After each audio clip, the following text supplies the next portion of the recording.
My little Rays, it's Ray from Raybro Studios. Today's video is going to be a little bit different because I just found out that there is a controversy going on between one of my favorite creators, the mysterious Mr. Enter, and another creator called Star Giant Productions, aka Rebecca. And I saw a bunch of other people talking about it, so I decided that I was going to throw my 2 cents into this piggy bank. Let's get into the video. Okay, this is a lot, so let's read. One thing to keep in mind as you're watching this is that despite me hating John, I only hate how he has treated me and my friends, not his personal life. I don't even know anything about that. All I want is to clear things up and set some facts straight. I'm also not John's best editor. I'm not the worst either. It all depends on the viewer. I like to think that all of John's editors are good at the job. And yes, there is more to this video than John, but I just wanted to address that first here. Well, I don't know how much of this is plausible since in the video you are dead set on saying that you were his best editor and how even your replacement is worse than how you were and all that sort of stuff. But you know what? Let's let you plead your case. Let's see if anything you're about to say makes any sense, Rebecca. I want to start off this video with a question. What should I do? Right now, I feel like a lost soul. I have no place to go. I am left wandering for eternity with nothing but mist. I feel like I'm at my wit's end. Maybe it's some kind of rut I'm just stuck in. I could be facing creator's block. I could just be tired of it all. Or it could just be my winter depression. Hey, you ever saved someone's life? Then someone 5 seconds later calls you an asshole for something that you did online over a decade ago? Okay, come on now, Rebecca. You have to be more level-headed than that. I'm pretty sure your quote-unquote friends that you mistreat, by the way, and John, who you treated disrespectfully even though he was the one giving you your paychecks, would have been just fine if you decided to not hire them / work for him. I try to have a positive attitude. Right now, there are places in existence that aren't giving me a positive attitude, and the only way for me to cure these illnesses that I have is to lash out. I don't care anymore if that's not healthy according to some people. Well, to that, Rebecca, I say, What's this? What's this red flag doing here? Let me put this away. What was I talking about? Or do I care what the reception is? Let me say this right now. I am not going to watch a response video that someone makes on me ever again.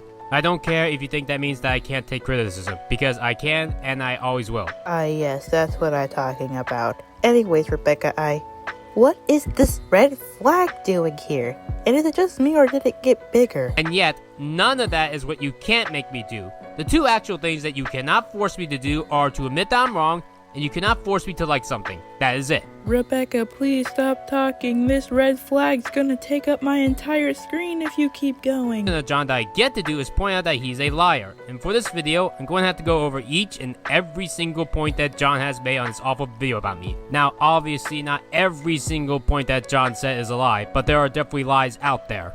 And here's our first lie. And despite us repeatedly telling her what her issues were, it still seems that Rebecca needs an extra clue. You did not tell me anything that happened. I was as shocked as everyone else in the world when this video came out, because I was blocked. Okay, are you going to show us the proof that he never told you this, or... Let's keep going on the points. Okay, so we're already taking 1 point off for no evidence of his accusation. Naming everything would take forever. So let's go over my stupid statement that I said in my editing as a whole. I was John's best editor. The only other editor that was as good as me was Crimson Mayhem. Rebecca was my worst editor. There are other reasons that I fired her, but I think we should start with the most universally accepted reason that an editor should be fired, that they are bad at editing. Here is a direct list of the main videos that Rebecca had a hand. Thank you for the list, Mr. Enter. Now I can do some proper research. Let me just find the right clips, and here we go. Any last words before I eat you? So, that was a thing. For those who aren't in the know, in late August, Crunchyroll released what they called a trailer for a new animated series called High Guardian Spice. Usually take this kind of risk with, like, Family Guy. Ooh, Rebecca, I'm not gonna sit here and say that I'm the best editor in the world and that I could do it 25 times better than you. All I'm gonna ask is, did John have you editing on CapCut? Because I don't believe you had a professional editing software, and this was the final product. Play stupid games, win stupid prizes. I hope you enjoy yours. I really do, because you've really earned it. You're absolutely right, John. I did play stupid games, and the only stupid games that I ever played was trusting you. But no, I did not earn this nor deserve this. I'm sorry, Rebecca, but I don't think we're on the same page here. What do you think you don't deserve? Do you think you don't deserve to be called out? Do you think you deserve not to be criticized? Or do you think you don't deserve harassment? Now, while I agree harassment is never warranted unless in dire circumstances, but I also do believe that you deserve to be criticized, especially with all your other incidences. Guardian Spice where Rosemary being animated is just her shaking side to side. Now stop by my office if you have any questions. And no, I'm not going to be watching John's later video on High Guardian Spice. I don't care if it's going to be the 200th animated atrocity. I've already stated that I was done watching John's videos for good. I would have stopped fully by now if people didn't keep making up lies about me. Side note, does it even matter that the OC was floating? No one is going to notice that unless they waste their lives looking for a dumb, pointless error. Rebecca, sweetie, listen to me. It is not a pointless error. It is literally your job to make sure the OCs don't look like they're floating unless you are specifically asked to. It looks good enough. Not if you're getting paid for it, it doesn't. And if you had a problem with this, John, you should have told me from the start. I take zero responsibility. Yeah, Rebecca, like this is helping your case at all. This looks less like an explanation video and more like a wah, feel sorry for me, wah, I did a oopsie and now everyone's mad at me, wah. But I think I know where John's getting at with this criticism. This is Vivian from Paper Mario The Thousand Year Door. Why am I showing you an image of her in this serious video? It's because the logic that she follows is what John wanted me to do with his OC. In the game, she is a Shadow Siren, a creature that can't leave the ground. So, do you know what the game does when Mario goes high or a higher level of flooring in the game? They have her have a long tail, so that she is always tied to the ground. Or maybe he wants his characters to look right instead of looking like they have no legs and ruining the illusion. I wasn't in a very good headspace, so I didn't care about the end product. I still like the Lights Out review more than the Lion King review, because Lights Out at least focuses on the product, talks about it, and finishes it.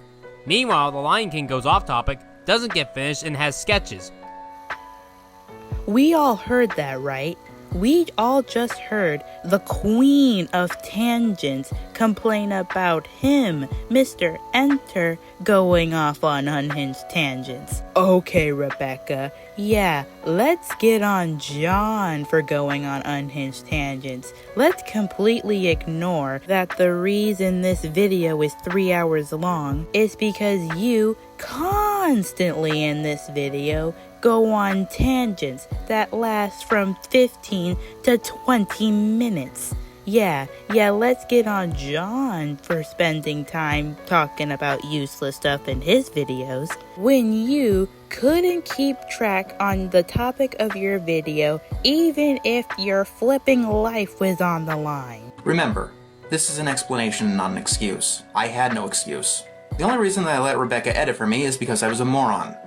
And I know that I was a moron because only a moron would ever hire Rebecca. Don't you just hate it when the people that you looked up to now shit talk you? Even with these excuses, it doesn't excuse anything that John did. Rebecca, did you watch the same video as me? Roll clip. I have explanations for all of this, but not excuses. So yeah, as you saw there, John already apologized and only came back on the topic because he wanted to elaborate more on your disgusting deeds. Maybe if you had apologized back then, we wouldn't be here, but I guess we have to. Why? because despite all this, he never told me what I did wrong. Except he did, and he shows evidence of him doing so. I'll make it simple. If he talked about these things prior, gave me a Google Docs ahead of time what I did wrong, or even just did a voice call with me, I wouldn't have gotten angry with John. But he did. Or his team for that matter. The ones I still were in contact with gave me lip service and said things like, accept that you made a mistake and move on. Like, what mistake? The mistakes he scolded you about multiple times in that group chat. Finish it. I'm gonna admit something to you all right now. I succumbed to peer pressure. Oop, did you guys hear that? I just heard an inconsistency right there. So you're telling me that on one hand, people can't make you do anything you don't want to do, aka admit you're wrong, but on the other hand, you're easily succumb to peer pressure. Well, then why haven't you apologized yet? I'm pretty sure back when this was around 2 years ago, people were screaming at you to apologize, but you didn't. So which one is it, Rebecca? Rebecca has no idea how digital conversations work in the slightest. What will happen is that someone will comment about one discussion, let's say a random current event, then hours later, when we are all talking about actual business, like maybe a creative work or a review project, Rebecca will interrupt the conversation to start replying to what happened hours ago. I'm fine with that. And prioritize buying non-perishables. Yep, non-perishables, immune-boosting stuff and medicine. Canned food that's not dented, peanut butter, saltedness, stuff like that. Then one deleted message. Then Rebecca says, I've been following the news for sure. Then Mr. Enter says very calmly, right, I'm in the middle of a convo and don't want to be interrupted. As it enabled her exact behavior, reviving conversations that were long dead at the expense of productive conversations that were ongoing in the present. You do know that I have a life outside the internet, right? You do realize that that is a work server and not a personal chit-chat spot. You can have conversations here and there, but that's not your personal hangout club. While all of this was going on, she was losing literally the only trait that I hired her for. Her editing speed. She made people uncomfortable. She does treat and pay artists poorly, Grace and I can confirm. Constantly interrupting people in the server, paying artists and editors poorly, forcing them to work crunch time. Her lack of social awareness makes it hard to deal with her. At the best of times, she has a habit of deflecting the conversations. Not to mention, she ain't even really good of an editor. I've heard horror stories about the XP. It's like she treats them as slaves, and she's full of herself constantly, and then it cuts off. Meanwhile, Rebecca's response to this is, I don't treat anyone like a slave. I'm an amazing editor. I have social awareness. I pay people properly. Every bleeper here lied about me. Yeah, Rebecca, keep telling yourself that, sweetie. Maybe if you say it enough times, it will actually come true. Now, I'm gonna have to stop the video right here. Not because I don't have anything more to say about this matter. Trust me, I do. Just like I said, this is a 3-hour-long video, and not only can my tablet not handle that, I would also just be sitting here for days on end straight, editing out unimportant tangents that she goes on. So, this is all for today's video. I hope you like it, and subscribe for more if you enjoy my content. See you later. Bye!